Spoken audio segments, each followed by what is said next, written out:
192 অ্যাক্টের আন্ডারে আপনার নামটা বলুন। জয়ন্ত দত্ত।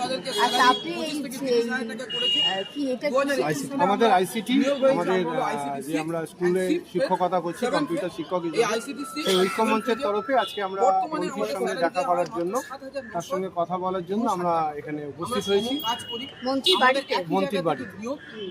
তো সেই হিসাবে আমরা এখানে আমাদের ঐক্যমঞ্চের তরফে আমাদের বিভিন্ন জেলা থেকে আমাদের আইসিটি শিক্ষকরা, আমাদের বন্ধুরা, সাথীরা, আমরা সকালবেলা আমরা এখানে এসে উপস্থিত হয়েছি।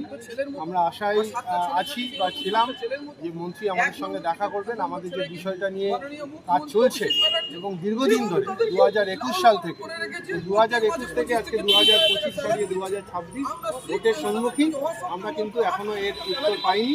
অর্থাৎ আমাদের পরিস্থিতি কি, আমাদের স্থায়ীকরণের কোন পর্যায়ে রয়েছে আমাদের বিষয়টা আমরা সঠিকভাবে এখনো জানতে পারি।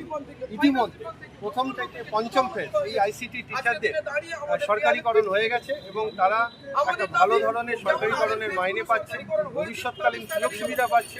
একই কাজ করে একইভাবে আমরা সারাদিন স্কুলে শিক্ষকতা করছি, পড়াচ্ছি এবং তার সাথে আমাদের স্কুলের বিভিন্ন কাজ, অফিসিয়াল যে জবগুলো আমাদেরকেই করতে হয়। আমাদের মতো যারা আজকে এখানে দাঁড়িয়ে রয়েছে প্রত্যেককে সেই সময় দিয়ে করতে হলেও আমরা খুব সীমিত বেতন, অর্থাৎ কেউ 7,000, কেউ 8,000 টাকার বিনিময়ে কোম্পানির আন্ডারে থেকে আমরা এই কাজটা করছি।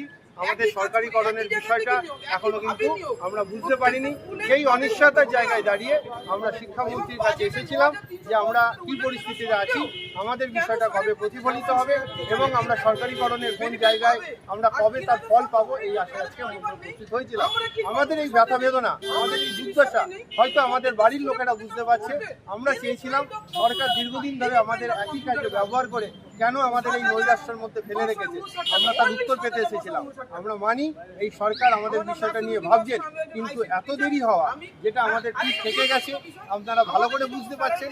একটা সরকার আমাদের সংসার, যেখানে একটা আমাদের ফ্যামিলি প্রত্যেকে বিবাহিত, কেউ হয়তো অবিবাহিত নয়, বিবাহিত নয়, কিন্তু 3-4 জনের ফ্যামিলি প্রতিপালন করার জন্য এই 7 থেকে 8,000 টাকা আজকের দিনে কোনোভাবেই চলে না।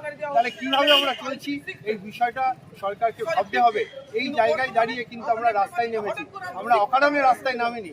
মন্ত্রীর সঙ্গে দেখা করা একটাই উদ্দেশ্য, আমাদের এই সরকারিকরণের বিষয়টা অবিলম্বে আপনি ত্বরান্বিত করার চেষ্টা করুন। সেই আশায় তার বক্তব্য শোনার জন্য আমরা এখানে জড়ো হয়েছি।